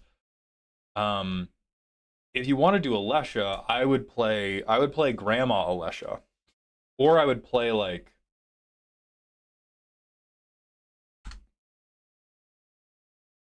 Squall. Or yeah, Arabella would also be good. I would do Rakdos Alesha, I would do Boros Arabella, I would do Orzhov Squall. And then what your options are is for Alesha and Squall, you would lean more heavily into removing their stuff. Like, 2 of the most powerful play patterns for both of these commanders is to go Accursed Marauder. He sacrifices himself. My commander brings him back. I have board wiped you, and now I'm beating you to death. That will not necessarily encourage people to be more aggressive, but it will motivate them to either run interaction or kick you out of the playgroup. Those are the only 2 ways you deal with an Alesha control deck, is you run interaction or you get asked to leave the commander pod. If none of these stand out to you, I would consider like Lightning.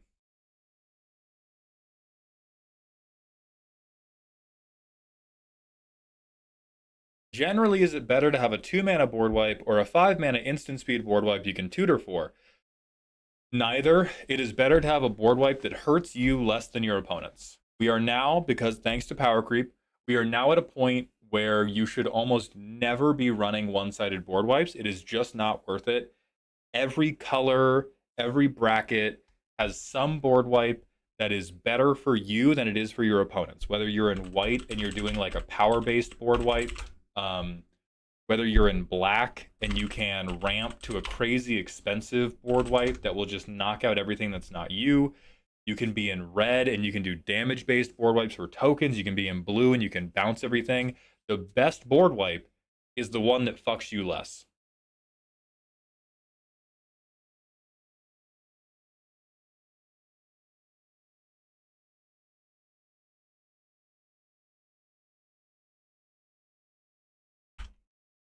Yeah, split up. Split up's very, very solid. Chug Baka, no, I do not. I do not have a dedicated... I might have it somewhere, but I can't pull it up on short notice.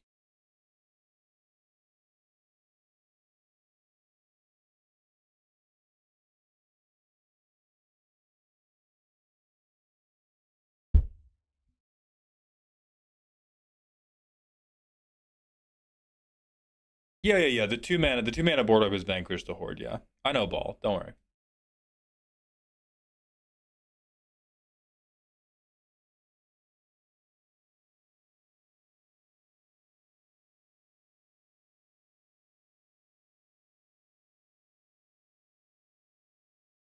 You don't seem like you eat breakfast often. I eat breakfast. What the fuck, Boko? I eat breakfast nearly every day. I can't think of a... When do I not eat breakfast? What the fuck? If you run 2 Selfless Spirits, are the symmetrical ones good? I wouldn't say so, because it's unlikely that you get... If you only have 2 copies of a thing in a deck, it's unlikely you get them regularly.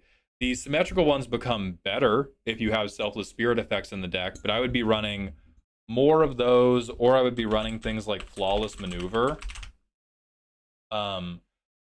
Or I would be running things like Flare of Fortitude, and then I would go, okay, I sack one creature, my board's indestructible, now I symmetrical board wipe.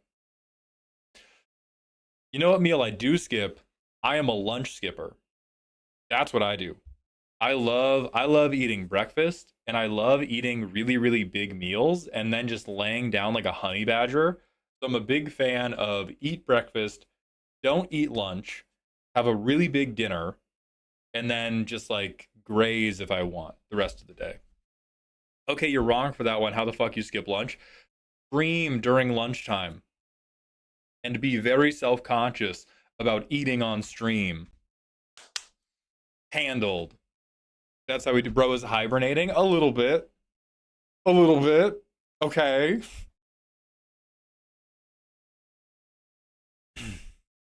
Maldhound, you seem like someone who I can make up lies about, brother. You have no idea.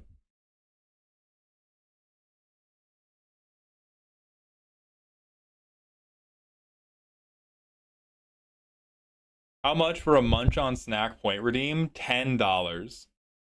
If you eat breakfast at 10, do you need lunch? That's also part of it. Like I normally, I'm blessed to be able to wake up at 7 a.m., go to the gym, come home. I have breakfast around like 9:30, 10 a.m. and Z makes like the most ridiculously delicious and nutritious breakfast I've seen or heard of in my entire life. So I have one of those, and then I don't need lunch. And then at like 4 p.m., 5 p.m., I have big dinner, and then I'm chill.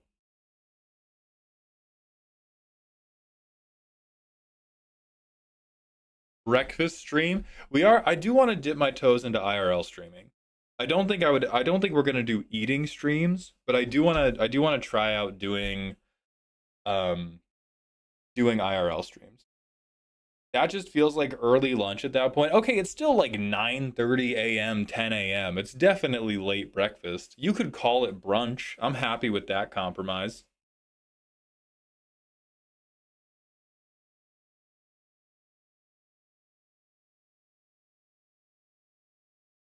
Gravity, thank you for the drink water redeem.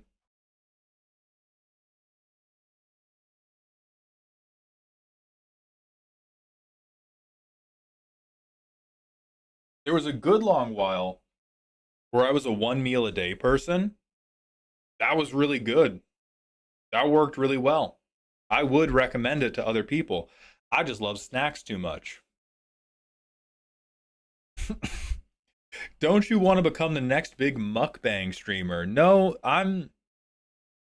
That throne can remain Nikocado Avocados or whoever the fuck he is. I'm okay. I'm chilling. When is the best time to eat one meal a day? Um, I don't know. I would experiment. I think that's a pretty personal thing. It depends, like, it depends when the food is gonna sit best for you. If I had to take a guess, I would probably say like right after work, but a few like 4 to 5 hours before you need to go to bed.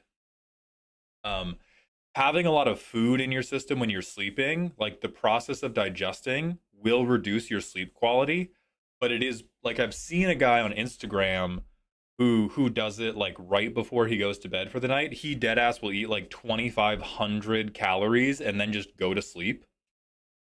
Um, I would not personally recommend that, but it's worked very well for him. When I did it, when I was doing it, I would do like massive lunches. I would do there was a while I was trying to do one meal a day and I was doing carnivore, and it's when I was trying to ease back into rowing training. And so my daily eating schedule was I would have a cup of coffee with like half a stick of butter melted into it. Shut the fuck up, I know. I would have a cup of coffee with half a stick of butter melted into it. I would go to my morning practice. After my morning practice, I would eat 2 to 3 pounds of red meat. There were times I would eat an entire chuck roast. And then I would go to bed for a few hours and then I would go to practice again. Isn't carnivore diet absurdly expensive? It is now because inflation has hit us so hard. It used to be you could get like cheap cuts of meat for not cripplingly bad. But I was going to the grocery store on my way home from practice every day and buying the meat that was like about to go bad. And then I would just cook all of it. But like the last time I went to the store, chuck roast was $9 a pound. I couldn't fucking do that now. Jesus. But when it's like, hey, you can get this 2 pound, 3 pound chuck roast for $5, $6 total because we're about to throw it out, that's when I could make it work.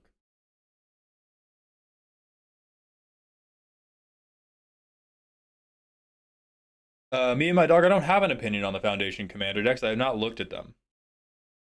Damn, I don't know if I'd have the dedication to stick to that. Also, yeah, meat is so expensive now. It was easy to stick to because my back pain was crippling and being on carnivore was the only thing that made me not hurt all the time.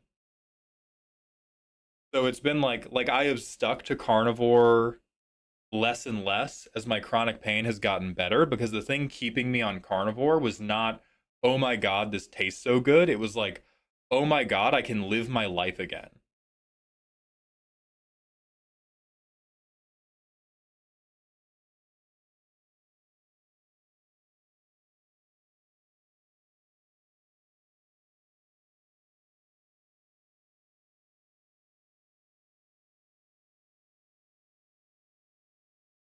How strict was the diet? For like 3 to 6 months, I was eating only meat and butter and milk, and then um, when I was like, okay, I'm healthy enough to go back to practicing with the team, I began adding in carbohydrate like right before I would do workouts. Um, and so slowly but steadily, I would add like rice back in. I would add candy back in, but I would only add candy back in if I was about to go do like a really high intensity workout, and I was very confident that I could burn it off immediately. Moon, thank you for stopping by. Never again braised meat or never again steak. There is a right answer. Never again braised meat. I feel like you wouldn't get nutrients, right? Long term, yeah, but for a couple months, not really a problem. Do you know why the diet helped with pain? Carnivore diet is just like it's just a very extreme elimination diet. I would not recommend it as like a lifetime diet to anybody. But if you have stuff in your food, like a lot of us have food sensitivities that we just don't know about, and we continue in the idea of like, I don't I don't have gluten intolerance. I just have unexplained diarrhea. There's a comedian who has a really good bit about this about how like men don't have IBS and men don't have like chronic gastro issues. Men just have decades of unexplained diarrhea.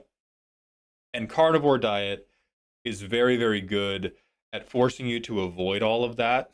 And then you can add stuff back in one at a time and figure out what's good for me, what's bad for me, etc., etc., etc.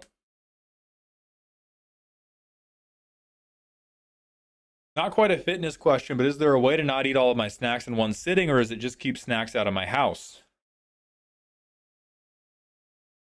Ah, dude, you're talking to somebody who has walked 8 miles in one day so they could keep eating gummy worms while playing Skyrim. I want to say willpower. I don't have the willpower. Like, I either don't have snacks in the house or I spend 2 to 3 hours on my walking treadmill so I can eat and walk off the calories, but eat all the snacks. I can't not eat all the snacks. How do gummy worms and Skyrim correlate? It's like if I buy a bag of gummy worms, I have bought a 900 calorie bag of gummy worms and gone, okay, I am going to eat this whole bag of gummy worms today.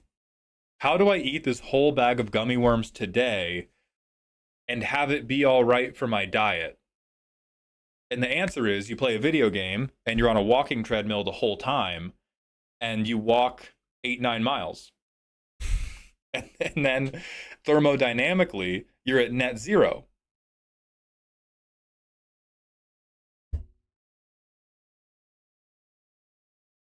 No, I do not do sour gummy worms.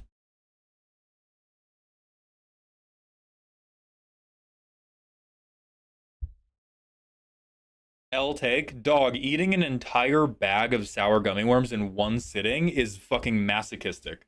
I would be on sour gummy worms if I could eat 3 to 4 gummy worms at a time. That would be great. I'm eating tens of gummy worms in one sitting. My mouth would be fucking bleeding if I ate sour gummy worms.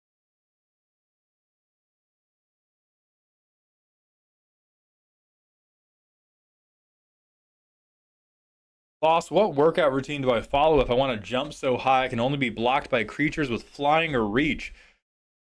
So you got to do leg work, but genuinely jump a lot. Like just fucking jump, dog. Do the thing. Jump, sprint, skip. Um, Power cleans would be good. So I think your like 3 best exercises would be power cleans, box squats. This is where you sit down to a box, pause, and then like burst up a little bit from a like semi rested, not like resting, but like you go down, pause, and then come back up. Um, and then any type of weighted lunging. Lunging is very, very important for power development. And then just jump the rest of the time. Abs and back are a big part of jumping strength too. No, that doesn't make sense. That doesn't make any goddamn sense. Don't lie.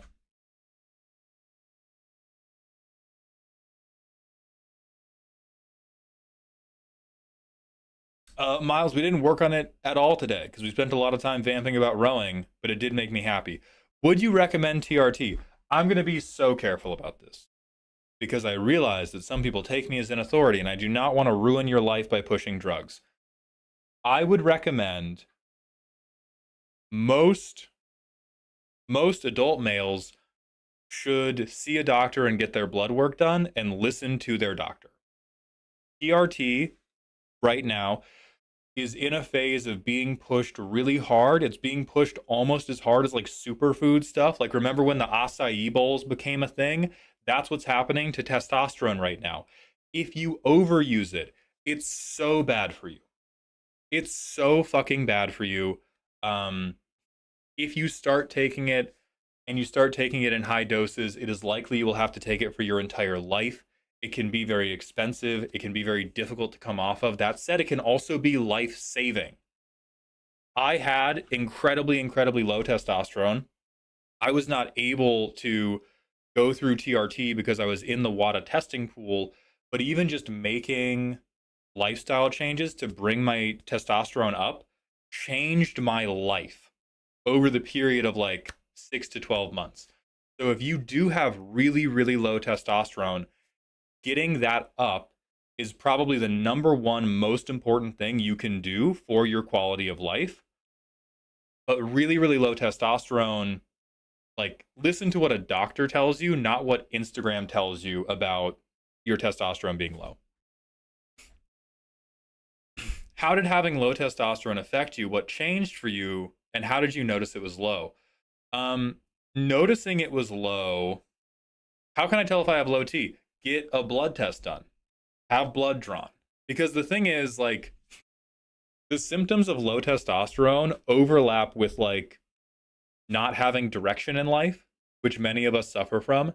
They overlap with having extreme social anxiety, which many of us suffer from in the fraying social fabric of the post-COVID American empire. Um, Low testosterone overlaps with like low self-confidence, which many of us have because of social media. So I would never try to self-diagnose low T based off of symptoms. But based off of symptoms, it is worth it to go to a doctor, get your blood checked. That said, the symptoms of low T that I have was extreme difficulty putting on muscle, difficulty sleeping. Don't fucking self-diagnose just because you can't sleep. If you doom scroll Instagram until 1 a.m. and you have trouble sleeping, you don't have low testosterone. That's the most boomer thing I'm gonna say. Nobody consider getting on TRT because you have trouble sleeping because you doom scroll until 2 a.m. Put your goddamn phone down. And like, because the thing about that is, if you doom scroll Instagram until 2 a.m., you are crashing your testosterone. So you probably have low testosterone. You do not need to inject testosterone. You need to put your fucking phone down, and your testosterone will shoot up. It will double. I can't promise the numbers changes, but like I went from like 180 nanograms per deciliter, which is really low. And I got up into like the 300s just with lifestyle changes. Getting into the 300s versus being at 180, I felt like fucking Wolverine. Like my sex drive went way up, my workouts were better, I slept better, I was more in control of my emotions, I was thinking quicker, like every aspect about my life improved. Does that apply only to doom scrolling at night or doom scrolling in general? It applies in general, but it's way more important at night. Like the strongest controlling factors for your testosterone is how disrupted your sleep is. And so anything you are doing to disrupt your own sleep is devastating to your testosterone levels. And so anything you're doing to keep yourself up at night when you should be sleeping, you are crashing your testosterone. How soon before sleep would you recommend going screenless? The solid recommendation is an hour. I don't even do that, but like try for an hour, do your best, dog. What lifestyle changes helped you? Eating more protein, eating more fat, eating less carbohydrate, lifting heavy weights, fixing my sleep.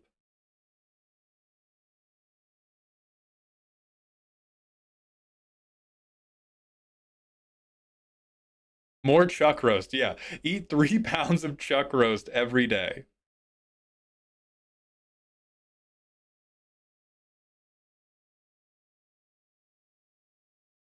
Um, what the fuck? Oh, right, the symptoms. Uh, I would have really disturbed sleep. I had insanely low sex drive. I had a lot of anxiety. I would get tired all the time. Like I would get drowsy all the time. Um, I would have crazy mood swings. Like I would be walking through a grocery store after practice and I would see an apple and I would become near tears thinking about the apple being separated from the tree. I would almost cry in a QFC thinking about this apple being separated from the thing that gave it life. And I think that happened like twice and I was like I have to see a doctor. This is not right. Kind of sounds like being pregnant. Yeah, I mean my testosterone was crazy low and my estrogen was crazy high. And once I got that under control, my um my life improved overnight.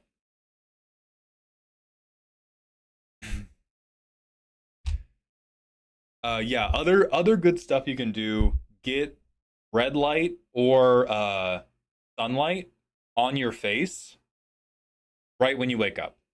Between like 7 and 9 a.m. Go get sunlight on your face. That is probably like the easiest thing you can do because that will give you like a cortisol spike, which will help wake you up and will help lock your circadian rhythm into like, okay, we're up now, which means we're going to sleep this many hours later.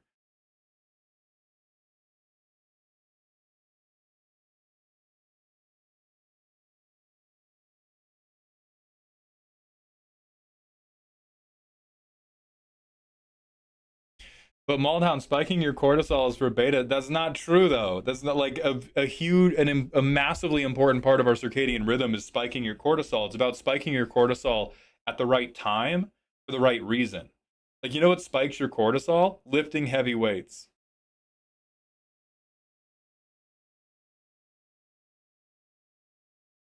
I thought cortisol is stress. It's not that, like, yes, but stress isn't that simple. Like, I'm pretty sure sex causes a cortisol spike. It causes, like, it either causes a spike then a dip or a dip then a spike. But like cortisol is not just like, oh, this is bad. Cortisol is like, we're doing something strenuous now. Doing strenuous stuff is good for you. Doing strenuous stuff is really, really good for you. It's just about like, you don't want your cortisol spiking right when you're trying to go to bed. If your cortisol spikes right before you go to bed, you're not going to sleep well. If your cortisol spikes in the morning right when you get up, your body goes, okay, we in this bitch, what are we doing? And then 12, 16 hours after the cortisol spike, you're going to be ready for sleep, which is why you want to get a cortisol spike in the morning. It's exertion juice more than it is stress juice. Do I have that right? That is semantically appropriate. It's really just like stress is exertion. Like, the body does not know the difference between stress good, stress bad. You mentally might know the difference and try to tell yourself that. But your body just knows, like, my muscles are engaged, I'm being stimulated, 5 gum is being put up my butthole. Yeah, what you really don't want is constantly elevated cortisol. Constantly elevated cortisol will also destroy your testosterone. So what you want to have is this cycle of like, I wake up, I wake up, I have a cortisol spike. I'm in the day now. I'm going to let my cortisol come back down. Maybe I have some other spikes throughout the rest of the day because stress happens. And then in the evening, that's when we want to be low cortisol sliding into bed. You slide into home plate, you're relaxed now, you're going to get 7 to 9 hours of sleep. Cortisol spike the next morning. Mankey, thank you for the Twitch follow. Welcome to the stream, my friend. I wonder how many people today struggle from low testosterone because the modern lifestyle encourages low production without knowing it. A huge number. A huge number. Modern society has fucked the cortisol ecosystem.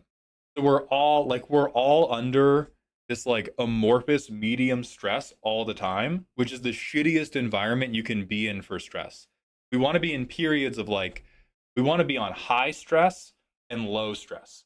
We want to avoid I'm kind of stressed out all the time. You never want to be kind of stressed out. You want to be I'm super stressed out because I'm handling business, or you want to be like Uncle Iroh and be like, it's fine. I'll be okay. We're chilling right now.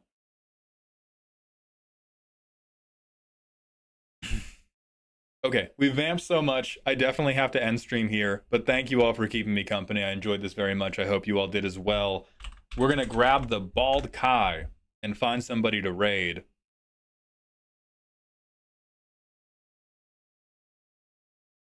See who's live. Nerd Girl is drafting Marvel. Oh, Fluff Seas, you're asking for Elk? We can drop the kids off with Elk.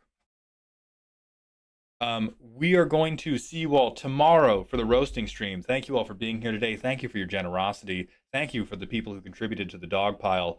Please remember to stay toxic. Please remember to be kind. Don't rewind your videos. That's the toxic part. Get some sleep. Stop doom scrolling on your phones. Lift some fucking weights. I'll see you tomorrow. I love each and every one of you, except for you, Declan. YouTube, that's just going to be it for us, but I will see you tomorrow.